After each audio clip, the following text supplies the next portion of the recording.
better daily, where we work hard in our minds, bodies, and our spirits to become 1% better every single day. Download the app and join our Betterment family at betterdaily.live to catch the video version of these podcasts. Here's your host and my dad, Alex Van Houten.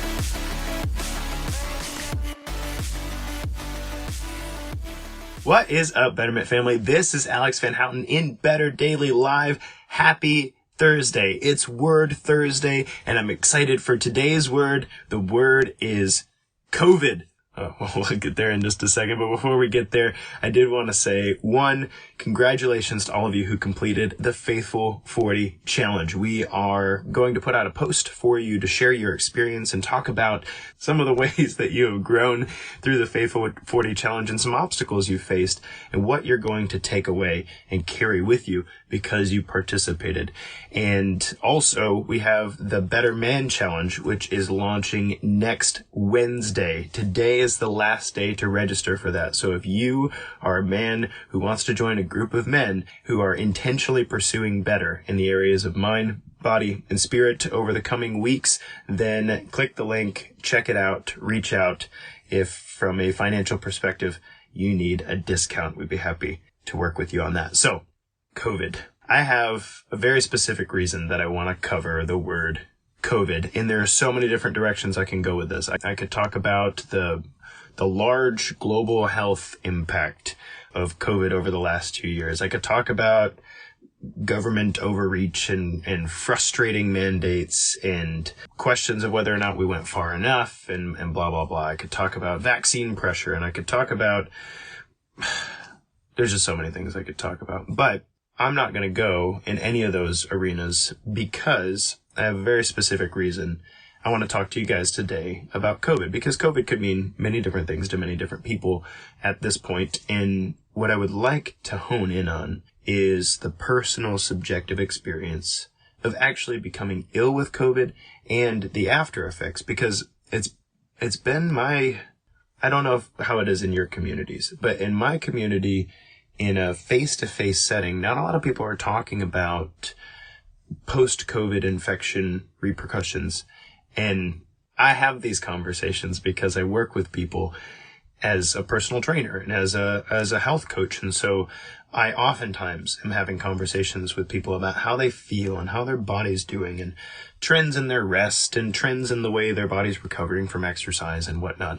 And so I feel like I've had conversations. I'm like, wow, why aren't people talking about this? And you can't find it in the news, and you can find it in the research if you look really, really close, but it's hard to find it. And so I want to talk about it with you today, because last night in our Pray and Connect meeting, it came to my attention that through the Faithful 40 Challenge, almost every single one of our leaders here at Better Daily had wrestled with a COVID infection in 60 days. Like, boom. And for some of them, that wasn't the first time. It was maybe a second round of COVID.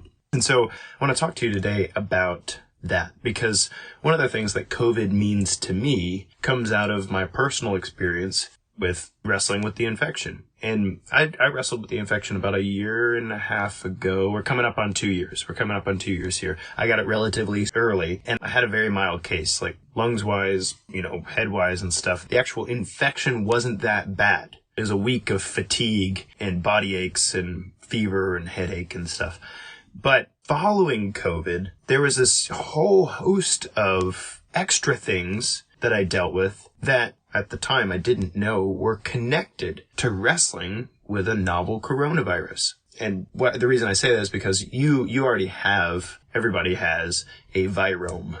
Like you hear me talk about the microbiome, there is also within your body a virome. This is viruses that you've been exposed to in your lifespan that your body has learned how to handle. Okay. And they're not pleasant. Let's say you got the flu and it's been 20 years. And so your body's like, whoa, we got to remember how to handle this. And so kind of digs deep and your immune system does a response and boom, you kick the flu, God willing, and you're in a good spot. And the same thing goes with a cold. Most colds are caused by like a rhinovirus, coronavirus, right? And so there are respiratory viruses, there are digestive viruses. There's a bunch of different viruses, right? Well, introducing a new virus to the virome, like a brand new one that humans have not wrestled with yet. That was the thing about COVID, was that this was a new virus. We hadn't wrestled with this sort of virus in the past. Introducing a new virus to the virome, we don't know the repercussions of that. We don't know. And so I thought I was done with it, no big deal. And then, man, thing after thing hit. I got a case of shingles. I'm 33 years old. It's very strange for a 33-year-old to have a case of shingles. I got a case of shingles. They started here and spread around. I thought, oh, I got into some poison ivy or something. Like, no, we don't have poison ivy. That's a weird bug bite. No, it's not a weird bug bite. It started getting painful and burning and itchy. And then I started getting strange, it was like electric shocks down my back, because what shingles are is the chickenpox virus has gone dormant in the body. And when an extreme immune response happens, it can reawaken this virus, especially if the immune system's been weakened. So COVID weakened my immune system. Boom, here was shingles. And I'm like, well, shingles? So I'm wrestling with shingles. And then I get this really weird pain in the middle of the night. I actually did an episode on it, about an ulcerative colitis flare-up. And I've wrestled with digestive issues in the past. It's normal with Ehlers-Danlos to have some digestive dysfunction because your digestive tract is made of a lot of the same collagen-linked connective tissues that I struggle with my tendons and ligaments being weak on, right? So it's not weird for me to have digestive issues. It was weird for me to wake up at 3 a.m. in so much pain that the next morning I didn't want to eat. And so I lost 12 pounds through this ulcerative colitis flare-up. And that's where I got really married to sardines. So those of you who pick on me about my sardine intake, that was the only way I could get my protein, dang it. And those omega-3 fatty acids were really helpful in healing my digestive tract. So all that to say, I went through that. And then right after that, and I don't know if it was the 12 pounds of weight loss, I don't know if it was the viral infection, I don't know if it was all of it together, plus the world seemed to be losing its dang mind at the time. This was May of 2020. I got really depressed, and that's not me, like I'm not way up here. That's Gabriel. Gabriel is a very enthusiastic, crazy, energetic individual. If he's not bouncing off the walls and laughing about things and initiating play and stuff, something's wrong with the world, I'm not there. I'm more like here. I'm pretty enthusiastic. I have a relatively high mood. I'm mostly optimistic. You can get me in my cynical moments, but that's usually where I am. When I was sleep deprived with Bennett, I was here. Because I was sleep deprived and whiny and and tired, dang it. And it was really rough. I don't much care for the baby stage, too much crying. But I was here. I was in the valley of the shadow of death. I keep a journal, and I went back and read some of the things that I wrote in there. Journaling's a prayerful exercise for me. It helps me not bounce around so much. So if you're one of those people who you try to pray or you try to read the Bible or whatever and your mind's going all over the place, try to write. Go for a walk, focus your thoughts, and then try to write. But post-COVID, I wrestled with just some really deep depression. And the way it went is, I'd walk out into my backyard. I remember this very clearly. I'd walk out into my backyard, and my boys would be jumping on the trampoline. Daddy, come jump with us. Daddy, come jump with us. And normally, I would be so excited and so happy to go jump with them, wrestle with them, play with them, tickle them, or whatever. And I'm like, I don't wanna, can I just sit down? Can I just lay down? Can I just be here? I don't even want to be around you guys, which is not me at all. As a father, it hurts to even say it out loud. And I remember thinking, everything's fine in my life. My kids are healthy and happy. My wife is flourishing. My backyard is a wonderful place to be. Got chickens running around. Actually, we didn't have chickens around. Maybe that was what I was missing. I'm just kidding. But I remember walking out in my backyard and going, God, what is wrong with me? Why do I have no joy? What is wrong with me? And it was a really awful place to be. It really was. It was like going through the motions, being underwater, and just going through the motions of your life and not being happy about any of it. It was really rough. I would not like to go back there. And I remember I go to a place nearby, a state park, to pray. And there's this waterfall. I love this waterfall. It's called Woolly Hollow. If you're an Arkansas person or ever get a chance to visit, I love to pray there. And I would go there to pray. And we were also going through a drought at the same time. So there was no water coming out of the waterfall. And it was like, I need to get in the water.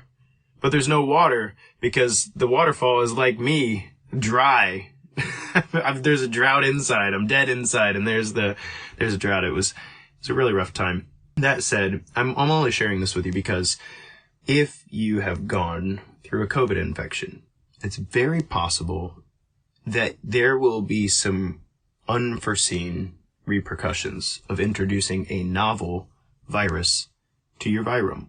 And all of my clients who have had a COVID infection have had some strange thing that they wouldn't have thought would be related to this thing.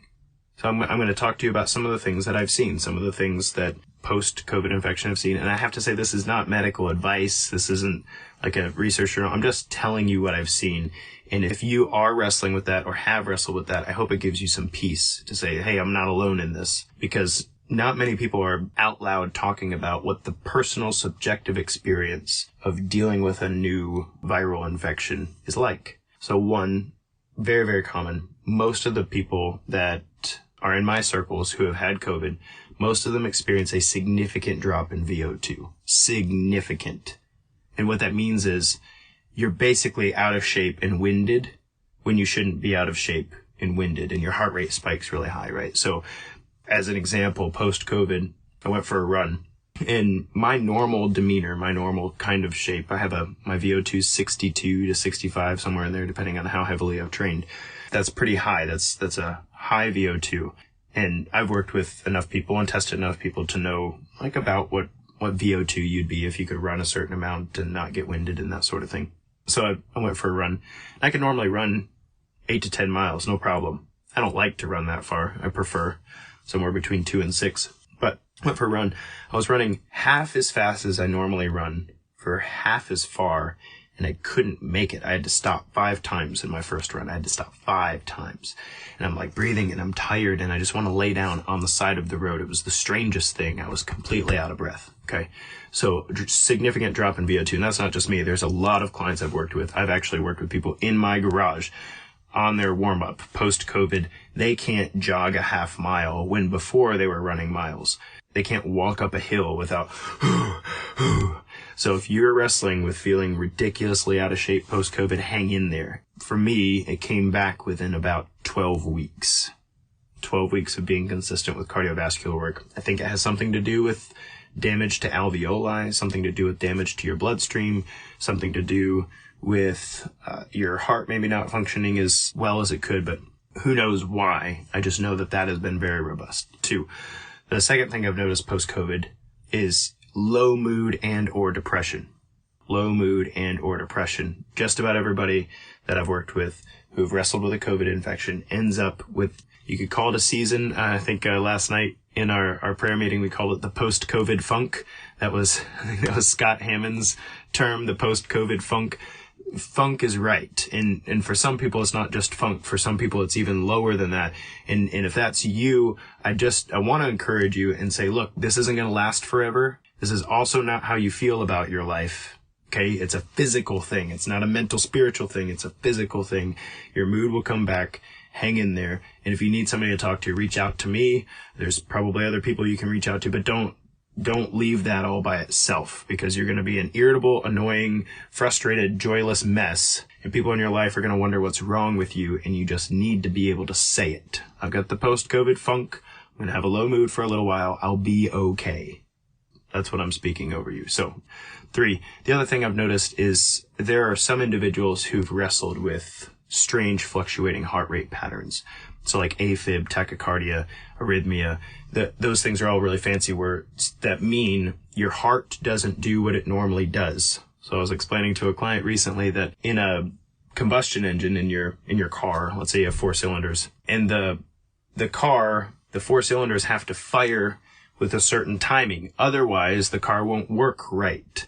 And your heart is like that. You have 4 chambers, 2 ventricles, 2 atria, and your chambers of your heart have to fire at the right times. There's an electrical signal that passes through that tells the chamber of the heart to contract, right, at the right time. If it doesn't do that, then it misfires. It does really strange things, and it can cause your heart rate to go up, and it can cause it to beat abnormally, and it can cause all kinds of weird stuff. And so that's something that many of my clients have also wrestled with there's one in particular right now who's going to a cardiologist just to get an echo and make sure there's no pericarditis or myocarditis associated with her post-COVID infection state. But the point is, if you're wrestling with that, I want to let you know it seems to be, for the vast majority of people, it seems to be temporary. So hang in there. It's a very strange feeling. This particular client thought it was anxiety at first. Like, why is my heart rate 150? I'm just sitting here taking care of patient notes. I should not be anxious. I don't feel anxious. Why is my heart rate high? Why am I short of breath?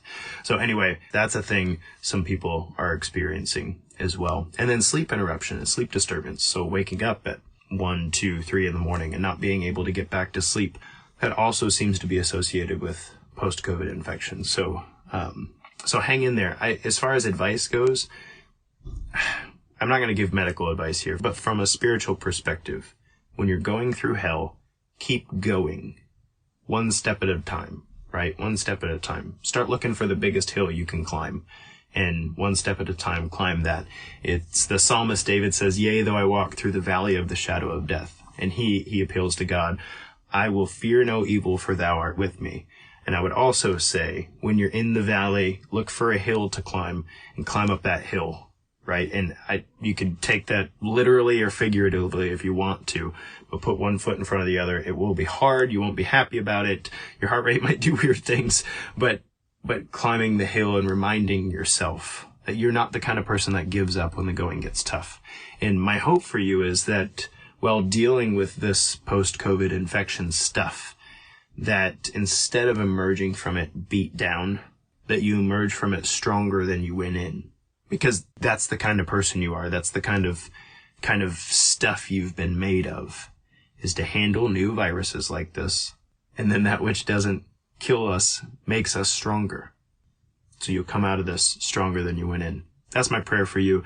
And that is the word COVID. Like I said, COVID can mean many different things to many different people, and maybe I'll tackle it again when it's not such a raw subject in the world, but I did want to make sure that I got to speak to those of you who have just wrestled with an infection and are wondering, what in the world is wrong with me? What is going on?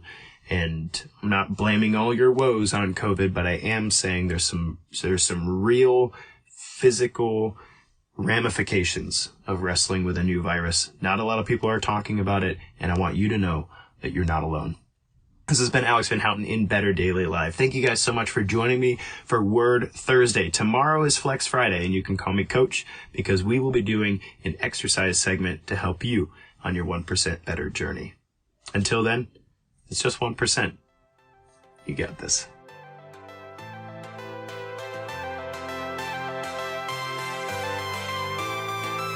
Thank you for joining us for your 1% Better today. Don't forget to subscribe for the podcast. Leave us a raving review to tell others how Better Daily has helped you in your journey. If you want more Better Daily, download our app and join our Betterment family at betterdaily.live. Use code POD to get 25% off your subscription. That's POD, all caps, to save 25% on your subscription. We all have a cross to carry. It's lighter when we do it together.